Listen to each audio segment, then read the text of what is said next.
Zal. Oke, Assalamualaikum dan selamat petang kepada pelajar-pelajar sekalian. Oke, untuk hari ini, cikgu ingin menunjukkan kamu kepada sekeping gambar, yaitu beberapa orang yang tengah bekerja. Oke, cikgu ingin bertanya kepada kamu, adakah mereka bekerja ini di kawasan yang terdedah pada kemalangan ataupun tidak? Ya, terdedah kepada kemalangan. Oke, nyatakan kenapa kamu katakan dia mudah berisiko kepada kemalangan. Oke, cikgu ingin beritahu kepada kamu, salah satu kenapa ciri-ciri dia berisiko kepada kemalangan, ianya adalah karena mereka bekerja di tempat dikelilingi oleh batu-batu yang mudah runtuh, dan juga mereka ini bekerja di kawasan yang tinggi. Oleh itu, mereka perlu menggunakan kelengkapan PPE seperti yang kamu nampak. Oke, saya ingin bertanya kepada Faisal, apa yang mereka pakai untuk bekerja seperti dalam gambar ini? Oke, Nazmi, apa yang kamu lihat dari segi pemakaian mereka? Yang pertama cikgu, pemakaian topi keselamatan dan juga kasut keselamatan. Iya betul, karena kelengkapan pakaian ini merupakan penting uh, dalam situasi bekerja di kawasan bangunan, karena mereka mudah terdedah kepada risiko kemalangan. Oleh itu, pemakaian kelengkapan adalah penting bagi mengelakkan ataupun mengurangi risiko kemalangan. Oke, untuk hari ini, cikgu ingin mengajar kepada topik pengenalpastian bahaya, penaksiran risiko, dan kawalan risiko, yaitu hazard, dalam bahasa Inggris dia hazard identify, risk assessment, dan risk control dalam bahasa Inggris dia, term singkat HIREC. So, hari ini cikgu akan membincangkan tentang topik ini pada hari ini. Oke, pada pengenalan, pengenal pastian penaksiran risiko dan kawalan risiko HIREC amat penting dalam amalan untuk merancang, mengurus, dan melaksanakan sesuatu operasi di sebuah organisasi, karena ia perkara asas kepada pengurusan risiko. Oke, macam kita seperti yang dinyatakan, HIREC merupakan kewajiban majikan. Dia di bawah tanggung jawab sebuah majikan syarikat lah, di bawah Akta Keselamatan dan Kesehatan Pekerjaan tahun 1994, Akta 514, di mana majikan perlu menyediakan tempat kerja yang selamat untuk pekerja dan orang lain berkenaan. Kiranya majikan setiap pekerja yang didaftarkan di bawah syarikat, majikan perlu bertanggung jawab dalam mendaftarkan setiap pekerja ini di bawah Akta Keselamatan dan Kesehatan Pekerjaan. Oke, tujuan HIREC adalah untuk mengenal pasti semua faktor yang mungkin bahaya. Macam cikgu bagi situasi gambaran tadi. Oke, beberapa faktor yang boleh mendatangkan kebenaran lah, sebab mereka, macam contoh gambar tadi yang cikgu nyatakan pada awal-awal, mereka terdedah kepada besi-besi, mereka dikelilingi oleh tanah-tanah yang tidak stabil, mudah runtuh, dan juga di kawasan yang tinggi. Oleh itu, tujuan HIREC ini adalah kita pastikan ataupun kita ingin mengelakkan daripada terjadinya kemalangan di tempat kerja. Oke, yang kedua adalah untuk mempertimbangkan kemungkinan mudarat tersebut menimpa sesiapa dalam keadaan tertentu dan keterukan. Oke, kita tidak mau berlaku kemungkinan lebih-lebih lagi kepada keterukan yang boleh terjadi kepada seseorang pekerja. Yang ketiga adalah untuk membolehkan majikan merancang, memperkenalkan, dan memantau langkah pencegahan. Karena HIREC ini adalah salah satu dia untuk sebagai langkah pencegahan untuk memastikan risiko tersebut dikawal secukupnya sepanjang masa. Oke. 3 langkah dalam HIREC. Yang pertama adalah pengenalpastian bahaya, yaitu ciri-ciri dia keadaan yang tidak selamat dan juga tindakan yang tidak selamat. Keadaan yang tidak selamat adalah benda yang kita tidak boleh kawal. Contohnya kawasan tempat kerja, memang kawasan tinggi kita tidak boleh kawal. Tetapi tindakan yang tidak selamat kita boleh kawal. Maksudnya kita boleh nasihatkan ataupun beri panduan kepada pekerja-pekerja agar mereka melaksanakan tugas dengan lebih berhati-hati dan mengikut prosedur yang betul untuk menghilangkan risiko kemalangan. Dan penaksiran risiko adalah lebih kepada dalam bahasa yang mudah difahami adalah penilaian risiko, yaitu kemungkinan likelihood dan juga kedudukan severity dalam bahasa Inggris dia. Oke, penilaian risiko ni kita akan membuat suatu penilaian melalui proses analisis lah. Di mana kita akan membuat suatu jadual ataupun jadual dan juga report penilaian risiko. Dan ketiga adalah kawalan risiko, yaitu kawalan risiko itu langkah-langkah kawalan hierarki, di mana kita akan melalui prosedur yang mengikut langkah-langkah berperingkat dan juga mengikut fasa-fasa yang telah disusun. Okey, pengenalpastian bahaya. Pengenalpastian bahaya, kejadian yang tidak diingini yang membawa kepada wujudnya bahaya hazard dan mekanisme yang membolehkan kejadian yang tidak diingini itu berlaku. Bahaya yang perlu dipertimbangkan termasuk pendedahan kepada bahan-bahan berbahaya, kimia, hujung tajam, bunyi bising, getaran habuk, asap dan lain-lain. Dan juga mechanical, contohnya mechanical adalah mesin-mesin ataupun motor yang berputar yang adalah bahaya kepada pekerja, dan juga sumber tenaga elektrik, pneumatik dan lain-lain. Dan juga suhu yang terlalu tinggi pun boleh membahayakan ataupun menyebabkan melecurlah pada pekerja, dan juga tergelincir, tersadung, jatuh atau berikut bekerja. Okey, cikgu ingin mengaitkan situasi cikgu pengalaman dulu waktu bekerja di bawah syarikat pembangunan sekolah, iaitu bangunan sekolah. Cikgu dulu pernah sebelum jadi cikgu pernah ada pengalaman lah kerja di sebuah syarikat di mana pembinaan sebuah sekolah.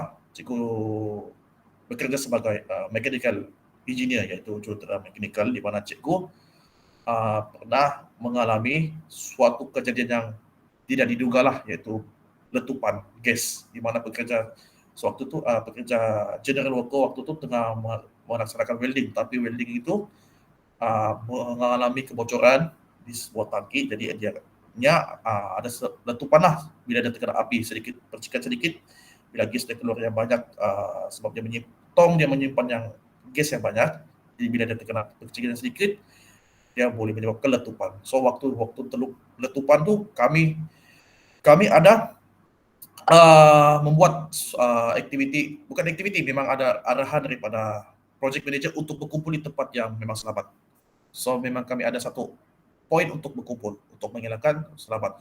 Dan sepatutnya kerja yang di dalam office bila ada letupan ni kita perlu keluar. Kita tidak perlu tunggulah buat kerja sampai siap, kita perlu keluar bagi memastikan keselamatan diri adalah selamat. Okey.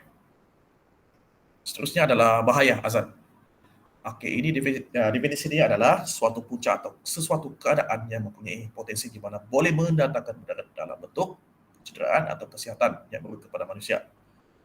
Okey, kerosakan harta, kerosakan alam sekitar, gabungan daripada mana mudarat tersebut. Okey, saya ingin bertanya kepada Faisal, apakah yang dinyatakan sebagai kerosakan harta? Contoh yang boleh Faisal berikan. Kerosakan harta ke cikgu? Ya, betul. Kejap saya cubalah cikgu, tapi saya pun tak pasti, saya akan cubalah. Okey, mungkin kerosakan harta ni saya kaitkan balik dengan ni lah, cikgu punya kemalangan masa tempat kerja tu kan. Welding, apa tadi cikgu, welding set ke? Ya, welding set. Kebakaran mesti welding set terus rosak kan kalau kebakaran. Itu mungkin menyebabkan harta benda company cikgu lah. Jadi dia terbakar, rosak lah kan cikgu. Betul tak cikgu? Betul. Terima kasih. Ya, saya cukup puji. Memang sebenarnya cikgu sudah bagi situasi tadi, tapi kamu sudah dapat gambaran dia. Jadi memang betul lah apa yang kamu berikan jawaban. Okey, seterusnya saya ingin bertanya kepada Najmi, iaitu apakah contoh-contoh yang boleh menyebabkan kerosakan alam sekitar?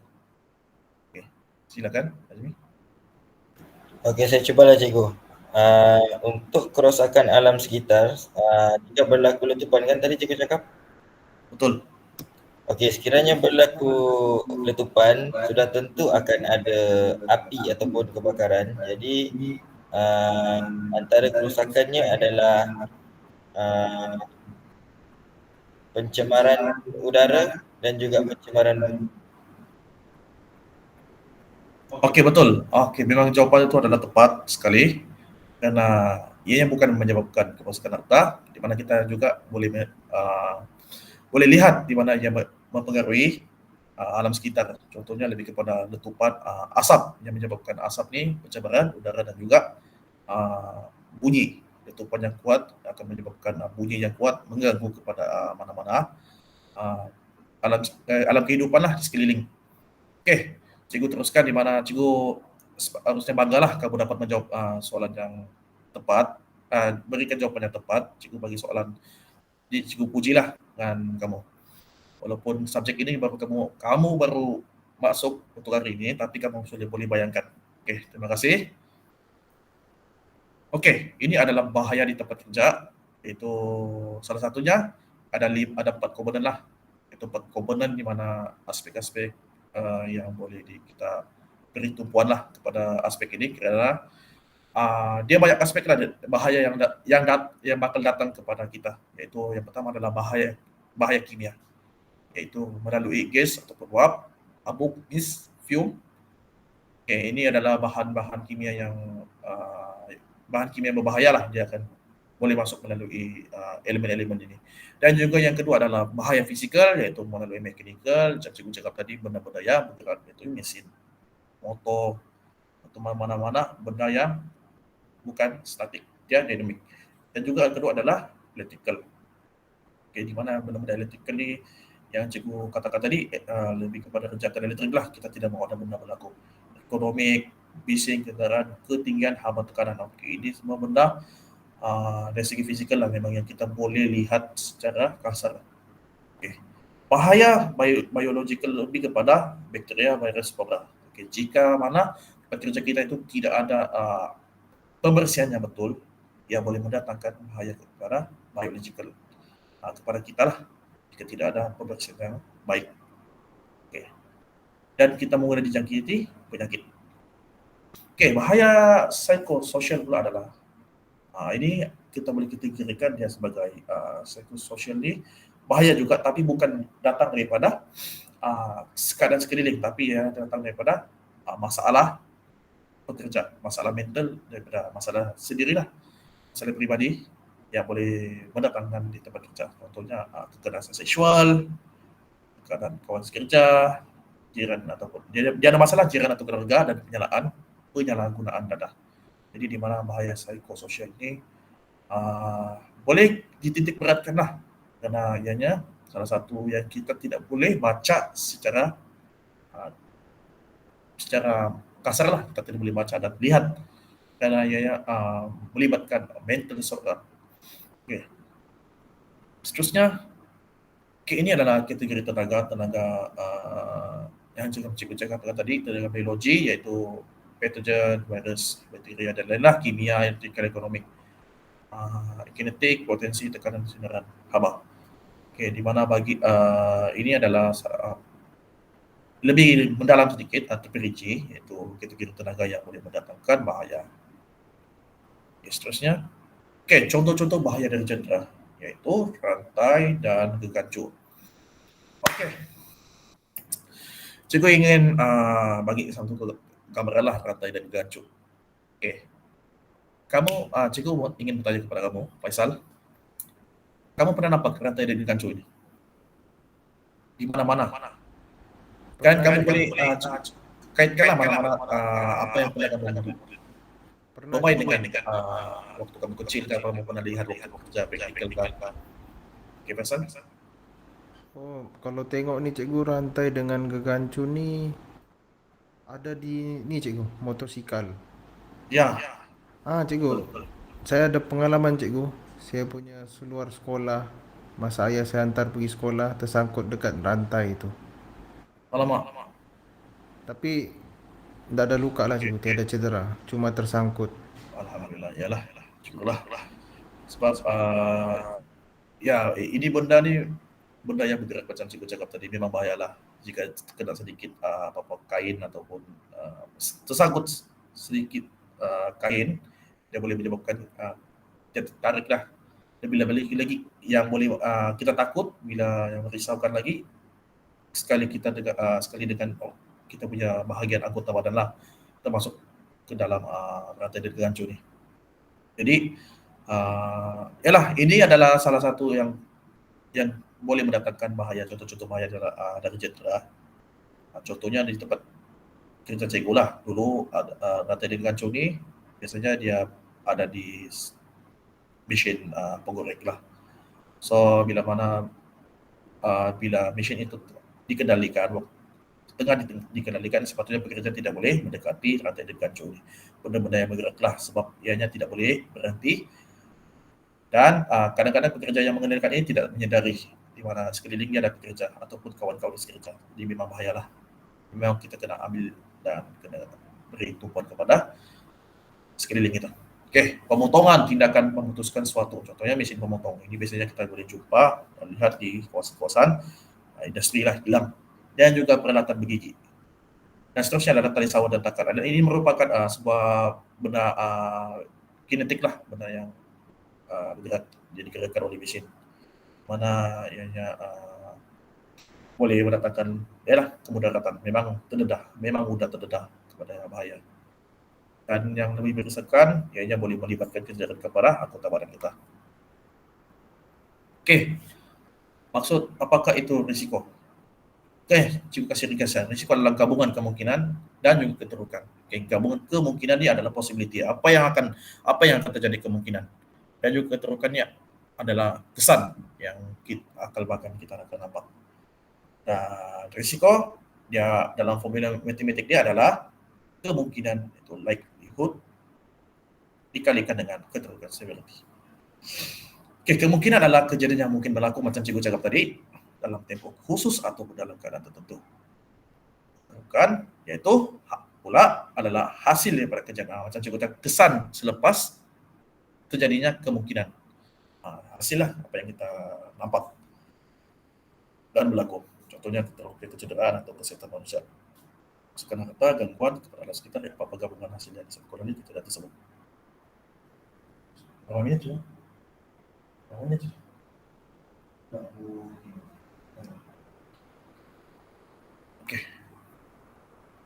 Okey, konsep risiko seterusnya adalah cikgu ingin menyatakan kepada konsep risiko. Bagi konsep risiko pula adalah di mana kita boleh lihat bagaimana ianya boleh diaplikasi. Bukan diaplikasi ini dalam contoh gambaran dia. Okay. Mana angin manusia bawa haiwan menyebabkan batu itu terjatuh daripada tebing ke rumah. Bahaya yang bahaya adalah batu di pinggir tebing. Dan jenis risiko yang boleh terjadi adalah kesihatan dan ekonomi lah. Kerana yang dijelaskan ini kecederaan yang boleh datangkan kecederaan dan juga ekonomi. Maksudnya ekonomi ini melibat kepada kerugian lah dari segi rumah, tempat tinggal, makanan yang rosak dan sebagainya lah. Dan keterukan dalam kesukaan harta yang boleh menyebabkan adalah kerusakan harta dan juga kematian.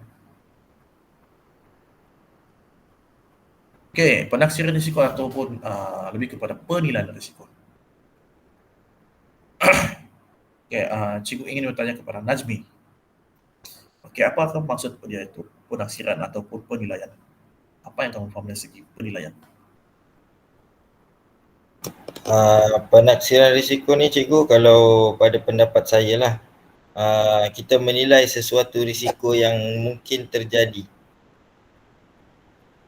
Okey, terima kasih. Ya, baik.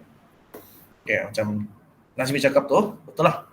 Ya, dia bukanlah tepat, tapi kita boleh katakan dia hampir tepat, tapi masih boleh terima lah sebab jawapan dia memang boleh diterima. Okey, kejap. Cikgu ingin bertanya, adakah masa kita sudah mencukupi atau tidak? Ada siapa yang perasan kelas kita pukul berapa habis? Faisal?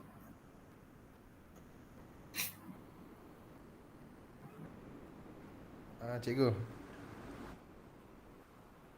Maaf cikgu, saya lupa on mic. Oh, Kalau cikgu. ikut jadual cikgu dalam 10 minit lagi cikgu baru habis.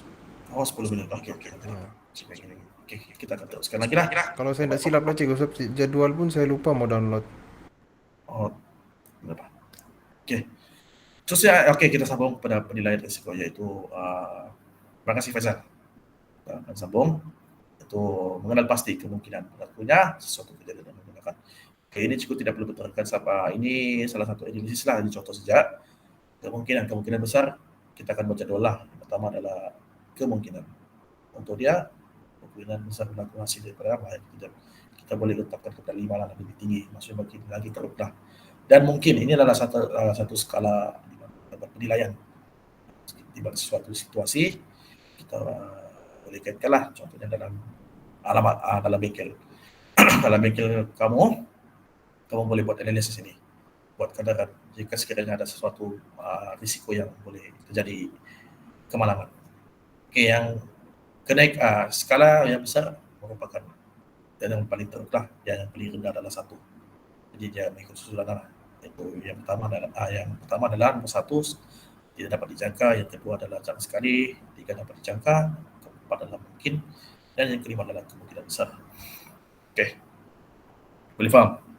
Ini sekarang bayanganlah macam mana kamu buat penilaian suatu aktiviti. Contohnya kamu buat aktiviti pembersihan ataupun pemasangan atap kah, dia boleh kamu boleh nilai ya, menggunakan apa yang akan terjadi melalui aktiviti yang buat, apa yang boleh datangkan risiko. Okey, melalui jadual ini. Ini kira risiko dia. Faisal, ada apa-apa soalan? Cikgu, saya ada soalan cikgu, tapi cikgu matematik ada WhatsApp saya. Dia cakap sekarang waktu matematik pula. Okey. Tidak apa. Minta maaf cikgu sudah ambil masa kamu. Kiranya waktu sekarang kan? Waktu matematik kan? Hampir. Iya betul cikgu, waktu sekarang. Okey, waktu sekarang. Okey, jadi penutupan, minta maaf cikgu. Pertama sekali cikgu minta maaf lah, sudah ambil masa kamu, tidak apa. Jadi kita buat penutupan lah. Okey, daripada hasil apa yang pembelajaran kita stop sampai sini saja. Okey, cikgu buat kesimpulan teruslah. Apa yang kita boleh lihat ialah penting kita perlu dari segi keterbukaan, kita boleh kena pastilah apa yang kriteria yang diperlukan. Keterbukaan, kemungkinan dan juga kesan lah. Ini mana-mana yang dua jenis yang aspek yang perlu dititik beratkan bagi mengira risiko. Jadi cikgu, selain cikgu mengenai risiko, jadi cikgu ingin minta hasil kamu lah Faisal, apa yang kamu telah belajar pada hari ini?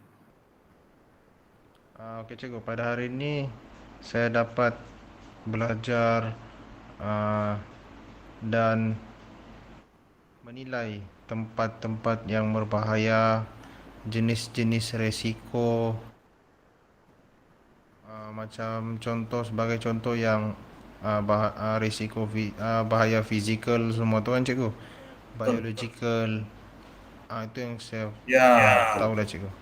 Maksudnya kamu telah banyak belajar lah. Bahaya ini bukan datang daripada api sahaja atau benda tajam, tapi dia banyak aspek-aspek yang datang. Bahaya ini datang daripada banyak berbagai biologi jenis lah, banyak jenis. Dan saya minta Najmi untuk simpulkan apa yang kamu telah dapat belajar pada hari ini. Okey cikgu, untuk pembelajaran hari ini saya dapat belajar tentang 3 benda, iaitu HIRAC. HIRAC terbahagi kepada 3. HI bermaksud Hazard Identification, pengenalan bahaya. RA bermaksud Risk Assessment, iaitu penilaian risiko, dan juga RC adalah pengawalan risiko. Okey, baik. Okey, apa yang kamu terangkan tu, cikgu betul-betul berterima kasihlah kepada kamu kerana betul-betul fokus dan juga faham. Kiranya apa yang kamu jawab ni adalah betul lah kesimpulan kamu ni. Baik, kamu sebenarnya kamu datang ke kelas cikgu ni memang betul-betul fokus. Jadi cikgu betul terima kasihlah, ucapkan terima kasih kepada kamu yang banyak karena fokus dan kamu fahamlah apa yang cikgu sampaikan memang kamu faham. Sebab cikgu tanya balik, kamu boleh simpulkan dan sebagainya lah. Ya, cikgu itu cikgu minta maaf ambil masa kamu, kita boleh tamatkan dalam sebentar ini. Okey. Kamu boleh bergerak ke kelas matematik. Sekian, terima kasih. Terima kasih Assalamualaikum. cikgu. Waalaikumsalam. Bye bye. Jumpa Terima next kasih class. cikgu. Ya, okey, baik.